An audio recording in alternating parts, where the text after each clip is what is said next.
Gunfights, outlaws, lawmen, this is the frontier. Hit subscribe and join the story. The summer of 1881 was thick with heat and tension in the New Mexico territory.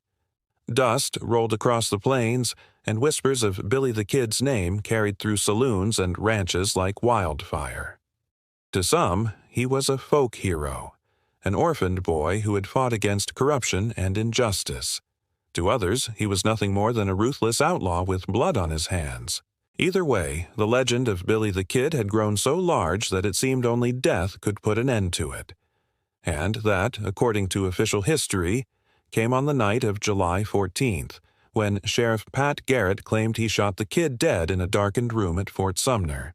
But like all good stories from the Wild West, nothing was ever so simple. That night, Fort Sumner was quiet, its adobe walls glowing faintly under the moonlight. Inside the home of Pete Maxwell, a wealthy rancher with ties to Garrett, the air was thick with unease. Pat Garrett, tall, lean, and serious, moved carefully through the shadows. He had spent weeks hunting the kid, riding across deserts and rivers, sleeping in the saddle, chasing the ghost of a boy who seemed always one step ahead. Finally, word had reached him. Billy was hiding here, at Maxwell's place. Garrett entered the house, his boots muffled on the earthen floor. He made his way toward Maxwell's bedroom, intent on confirming Billy's whereabouts. As the sheriff pushed through the door, Maxwell startled, his eyes wide in the candlelight. He whispered urgently, warning Garrett that Billy might already be close. And then it happened. The sound of bare feet on the floorboards, soft but quick, like a cat slipping through the dark. "Quien es? Quien es?" came a voice from the shadows. Billy's voice, cautious but bold, asking in Spanish, "Who is it?" Garrett tensed. He later claimed that in that instant he recognized the kid's voice and saw his silhouette against the doorway. Without hesitation, Garrett raised his revolver and fired. The bullet struck and the figure collapsed to the floor with a gasp. Garrett struck a match to see who lay there, and by his account it was Billy the Kid himself, shot through the chest, lifeless. News traveled fast. By morning, people across New Mexico territory were already repeating the tale. Billy the Kid was dead, killed at 21 by the sheriff who had once been his acquaintance. Newspapers across the West printed the story, hailing Garrett as the man who brought down the notorious outlaw. But almost immediately, questions began to surface. Witnesses at Fort Sumner gave conflicting accounts. Some swore it was Billy who had been shot. Others whispered that Garrett had killed the wrong man in the confusion of the night. Pete Maxwell himself never spoke publicly in detail, and his silence only deepened the mystery. Even stranger, no official photograph of Billy's body was ever released to the public. Garrett claimed he had allowed close friends of the kid to identify him, and that was enough. Yet in a time when outlaws' corpses were often displayed to prove the lawman's triumph, this lack of evidence stirred doubt. Whispers grew louder in the saloons and marketplaces. Had Billy truly been killed that night? Or had Garrett staged the scene, either out of loyalty to an old friend or for reasons he took to his grave? What we know for certain is this: Billy's legend did not die in that room. It only grew larger. In the years that followed, countless people swore they saw him alive, riding across Texas, working as a ranch hand in Arizona, or even sipping whiskey in a dim-lit cantina along the Mexican border. Some claimed he had escaped with the help of Pat Garrett himself, who might have owed him a debt. Others believed Garrett had killed an innocent man, leaving Billy free to vanish into the wilderness under a new name. And decades later, when Pat Garrett's own widow finally broke her silence, she hinted at a truth more complicated than the official tale. She suggested that the story Garrett told, that Billy died at Fort Sumner, was not the entire story. She carried that secret with her for years, a piece of the puzzle that could change everything we thought we knew about the kid. For now, we stand at the beginning of this trail, where fact and legend collide. The night of July 14th is where the mystery begins. Was Billy the Kid truly gunned down in the dark by Pat Garrett? Or was that night the perfect cover for an escape that would keep his legend alive for generations? The answers lie not only in the dusty records of the past, but in the voices of those who lived it. Friends, enemies, and, most intriguingly, the woman who knew Garrett best, his widow. Her words may be the key to unlocking what really happened that night. And so, our journey begins. This is the story of life, death, and the enduring legend of Billy the Kid, the outlaw who may have cheated the grave itself. If Pat Garrett hoped that killing Billy the Kid would bring him glory, the days that followed proved far more complicated. His version of events, that he shot Billy dead in Pete Maxwell's darkened room, spread quickly through newspapers. Garrett himself gave detailed testimony, repeating the story with confidence. Billy had stepped into the room, spoken in Spanish, and before the outlaw could draw his weapon, Garrett fired first. A clean, decisive ending. Yet the cracks in that story appeared almost immediately. For one, Garrett had once been friendly with the kid. They shared drinks, played cards, and even rode together before Garrett accepted the job of sheriff. That prior relationship sparked rumors that Garrett's story might not be as straightforward as it seemed.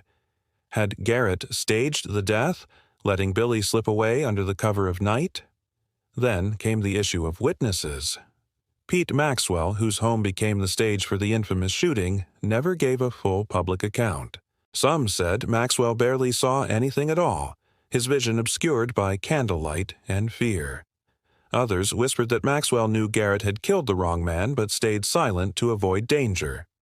A few residents of Fort Sumner swore that the body lying in the room was Nitiu Billy S. at all. The funeral, too, raised questions. Billy's supposed body was placed in an adobe corner of Fort Sumner's cemetery, but the burial was rushed and poorly documented. No photographs were taken, an odd omission in a time when lawmen often displayed dead outlaws to prove their victories. And when the kid's grave was later washed away by floods, any chance of exhuming the body vanished with it. Meanwhile, doubts grew louder.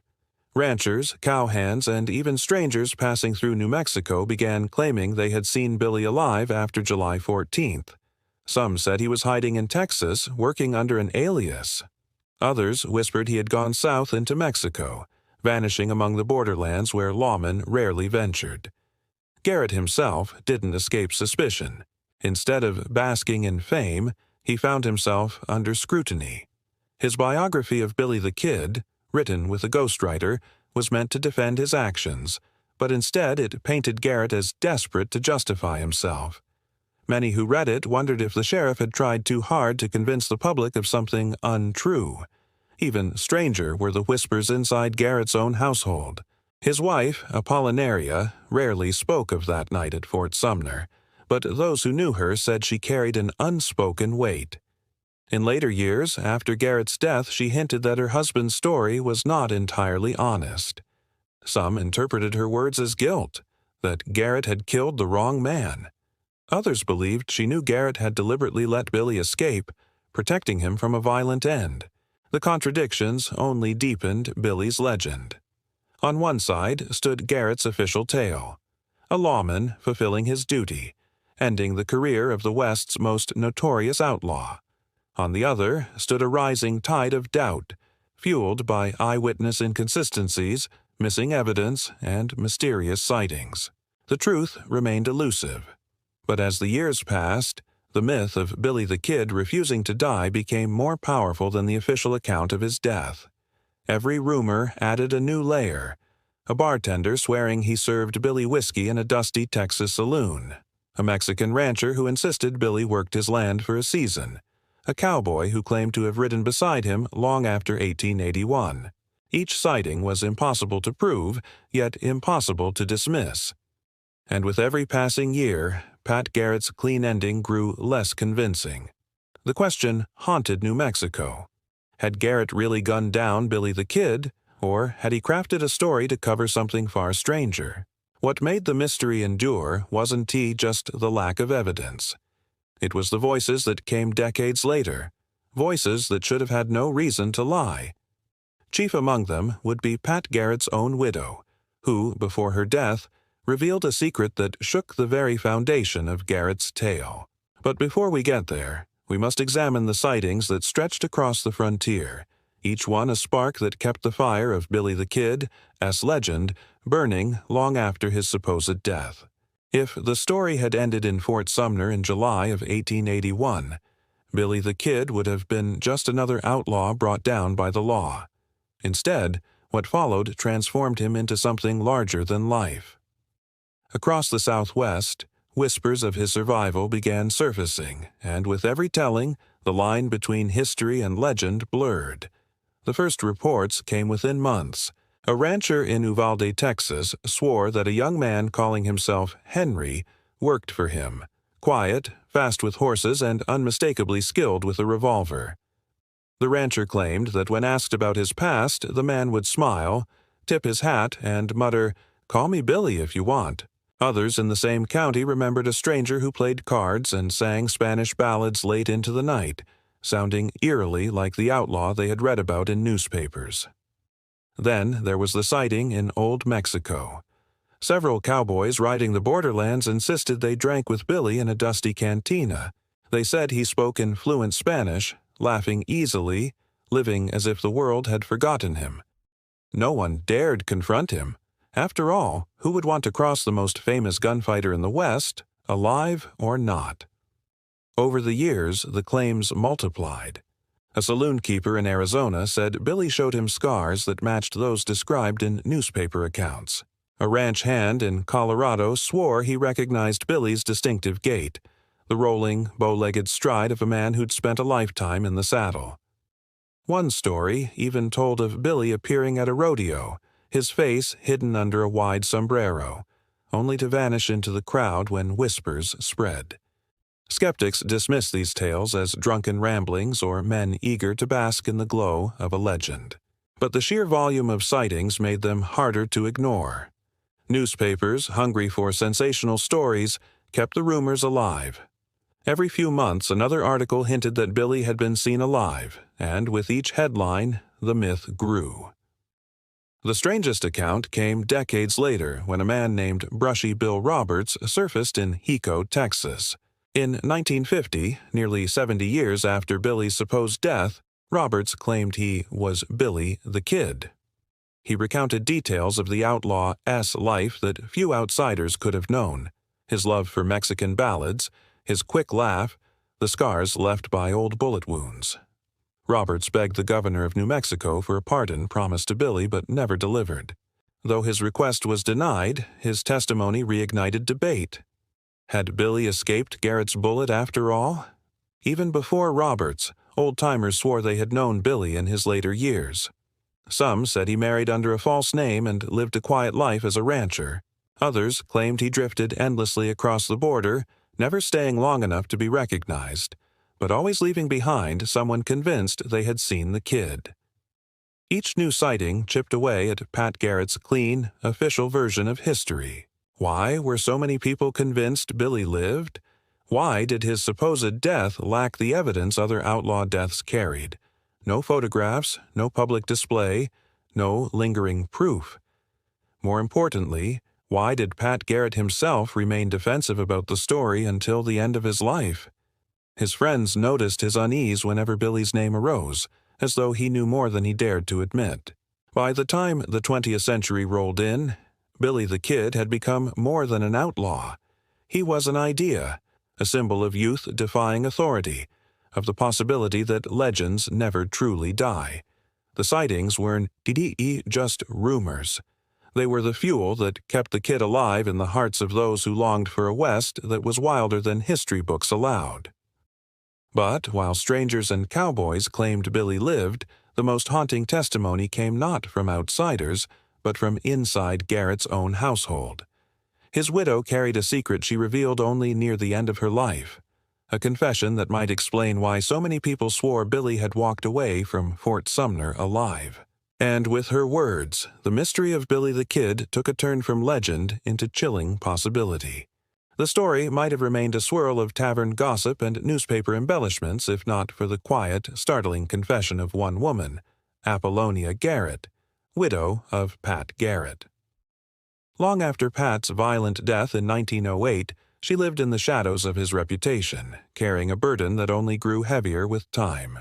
Neighbors remembered her as a stern, dignified woman, but in her later years, when the nights grew long and her mind wandered back to her husband's deeds, she began to speak more freely. What she revealed contradicted everything history books had stamped as fact. According to whispered accounts passed down by her relatives, Apollonia admitted that the night Billy the Kid was said to have been shot in Fort Sumner was not what it seemed.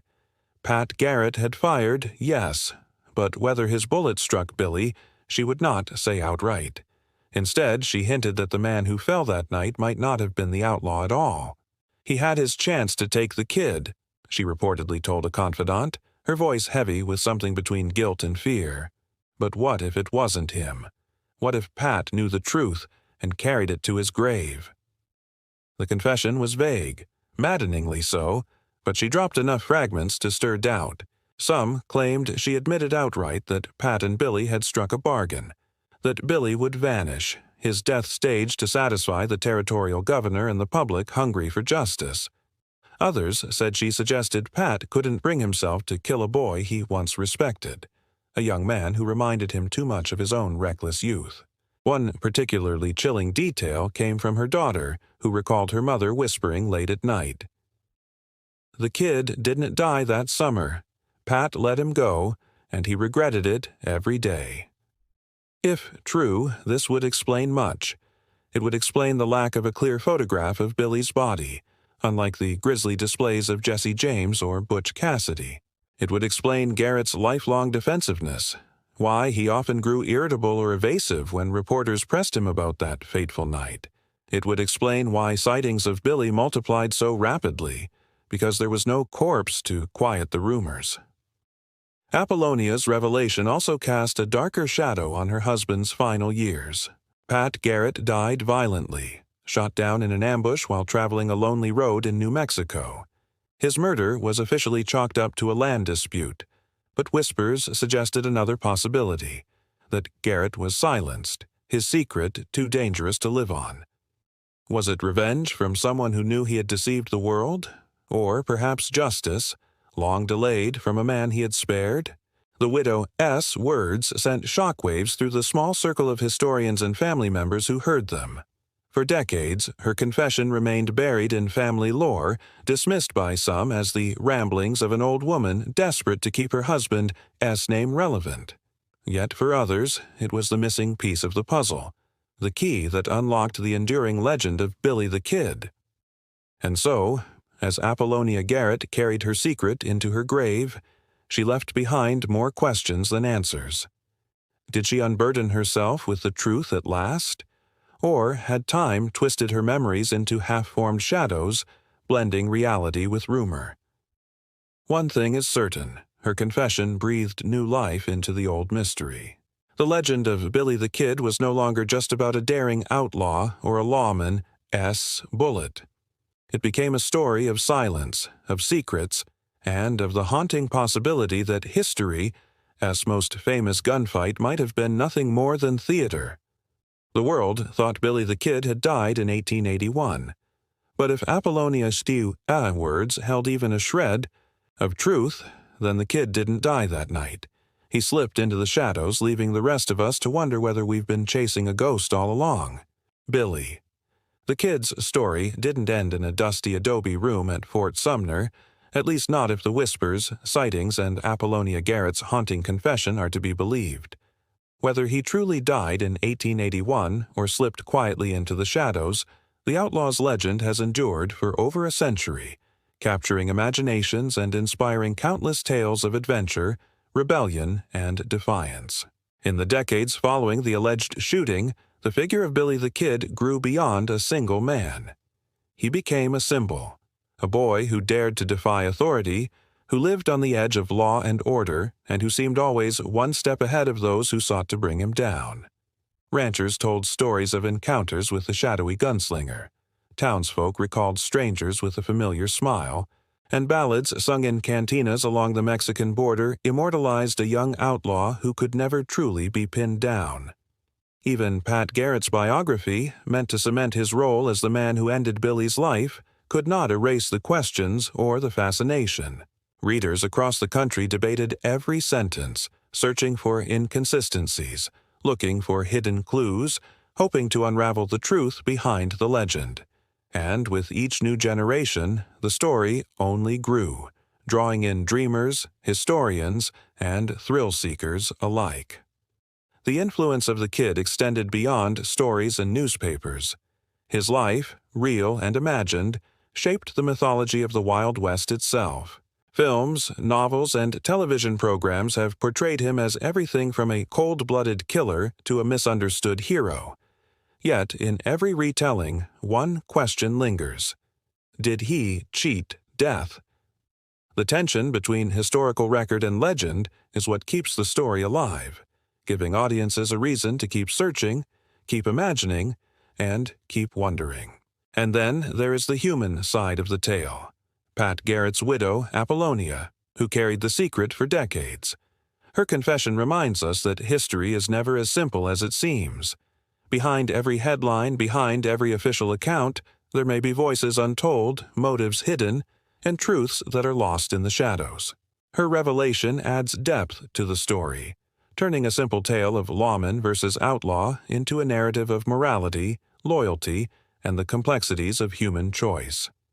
For modern audiences, the story of Billy the Kid is more than a history lesson. It is a journey into the heart of legend. It challenges us to question the narratives we accept, to consider the secrets that may lie beneath the surface, and to imagine the life of a young man who might have cheated death and disappeared into the annals of folklore. If you want to explore the untold layers of the Wild West, to walk in the footsteps of outlaws and lawmen, and to uncover the secrets hidden behind history, then this channel is your gateway.